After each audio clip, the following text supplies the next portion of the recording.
안녕하세요. 영희부동산입니다. 주택 구입 거래하실 적에 꼭 이것만은 체크해 보세요. 우선 계약 전에는 거래 대상 물건을 확인해 보셔야 되는데요. 등기부상의 확인 사항을 보셔야 합니다.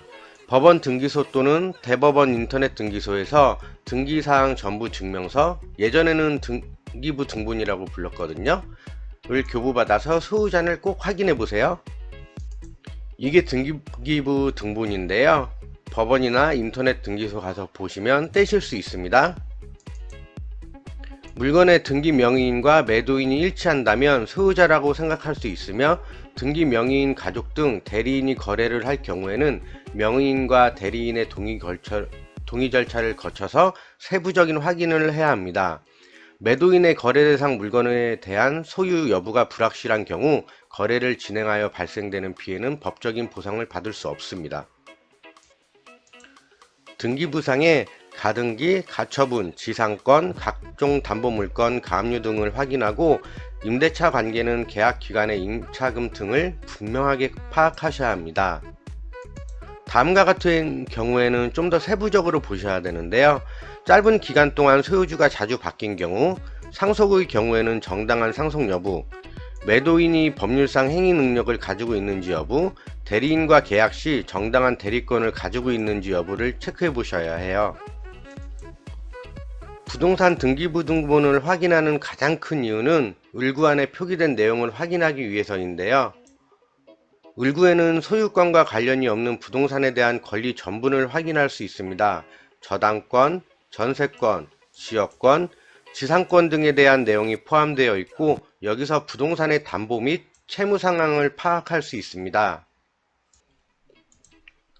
예를 들어서 을구 등기 목적란에 근저당권이라고 표시되어 있고, 권리자 및 기타 사항의 채권 최고액이 4,800만원이라고 표시되어 있다면 해당하는 부동산은 4,800만원의 저당이 잡혀 있다는 뜻입니다. 다시 말하면 건물의 소유주가 건물을 담보로 4천만원을 빌리고 이 금액의 120%에서 130%에 해당하는 금액에 대해 근저당권을 설정해 주었다는 뜻인데요.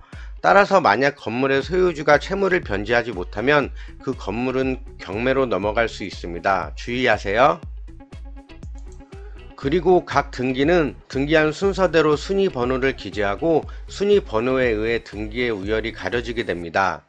따라서 만약 선순위로 근저당권이 설정되어 있을 경우에는 후순위로 근저당권을 설정했다 하더라도 경매로 넘어갔을 시 배당 순위가 후순위로 밀려서 전액을 상환받을 수 없는 경우도 발생하오니 주의가 필요해요.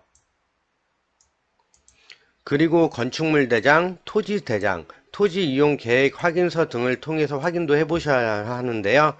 건축물 대장을 통해 구조와 면적을 확인하고 공부상 면적, 실제 면적을 파악하여 추후에 발생할 수 있는 분쟁 소지를 확인하셔야 합니다. 토지 대장을 통해 토지의 소재지, 지번, 지목, 면적, 소유자의 성명, 토지의 고유번호, 토지의 등급 등을 확인합니다. 토지 이용 계획 확인서를 통해 이용과 개발에 관한 사항을 분석해야 하는데요. 지역, 지구, 구역에 따라서 건물의 구조, 용도, 종류의 제한을 받기 때문에 구체적인 확인이 필요하십니다. 계약 시 유의사항과 계약서 작성 요령 말씀드릴게요.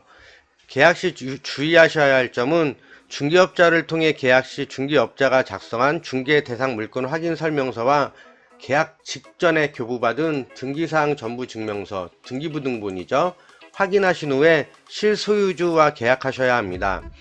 만약 실소유주가 아닌 사람과 계약서를 작성한다면 명의인의 위임장을 받아야 하는데요.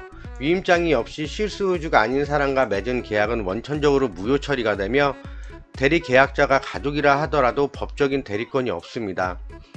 본인이 나온 경우는 주민등록증으로 대조가 확인하며 대리인이 나온 경우에는 주민등록증, 위임장, 인감증명서가 확인합니다.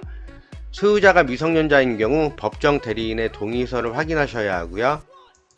준비하셔야 하는 서류는 이렇습니다. 매도인, 파시는 분은 등기권리증, 부동산 매도용 인감증명서 한 통, 주민등록 등본 한 통, 인감도장, 각종 세금 및 공과금 영수증, 부동산 인도를 위한 열쇠, 매수인의 경우 서류가 간편한데요. 주민등록 등본 한 통, 도장 및 잔금. 계약서 작성 요령을 말씀드리면, 계약서의 내용 중 일부 문구를 정정하는 경우에는 빨간색으로 두 줄을 그어 말소하고 정정에 기재를 하고 정정 날인 쌍방을 해야 합니다. 계약서의 장수가 2매 이상인 경우 각 장의 접속 부분에 당사자 쌍방 간인을 받습니다. 부동산의 표시란에는 상세히 기재해야 합니다. 금액에 아라비아 숫자를 적지 말고 한문등으로 적되 여백을 두지 말고 옆에 붙여서 적습니다. 일시불로하거나 중도금이 없는 경우에는 해당 없다를 표시하시면 되고요. 잔금 수령과 소유권 이전 등기 신청서 교부 및 부동산의 명도는 당사자의 특약이 없는 한 동시 이행 관계가 성립됩니다. 계약서의 계약 자유의 원칙에 따라 작성하는 개인 간의 사문서이므로 필요에 따라 공증을 해놓으면 후일 확실한 증거력을 가지게 되어 분실의 위험이 없고 채무 불이행 시 재판을 통해 강제 집행을 할 수 있어요. 마지막 계약 조항으로 서로가 성의를 다하여 처음부터 끝까지 약속을 지킬 것을 서약한다는 내용의 신의칙 조항을 기재합니다. 계약 조항이 다 기재되면 마무리로서 본 계약에 대하여 계약 당사자가 이의 없음을 확인하여 서명 날인을 하고 본 계약서를 매도자, 매수인, 중개업자 각각 한 통씩 갖습니다. 당사자의 표시는 주민등록에 표시된 정확한 내용을 기재해야 하고 성명란은 본인이 직접 쓰도록 하고 도장을 찍도록 합니다. 계약서 내용 중 꼭 확인하셔야 할 게 계약 당사자의 인적사항, 매매 금액 지급 방법, 계약 위반 시 배상 문제, 매매 금액, 매매 부동산의 인도 방법, 계약 연 월일 등을 확인하셔야 합니다. 제일 중요한 특약사항인데요. 계약 당시에 등기부상 권리 관계 상태를 잔금 지불 시까지 유지하여 양도한다는 내용, 잔금 지불과 동시에 등기 이전에 관련된 일체의 서류를 고유한다는 내용, 잔금일을 기준으로 공과금과 세금을 정산한다는 내용, 계약 불이행 시 손해배상을 한다는 내용, 각종 권리 제한 등에 대한 말소 또는 인수에 대한 내용을 기재하셔야 합니다. 해당 영상이 도움이 되셨다면 좋아요와 구독 부탁드릴게요. 감사합니다.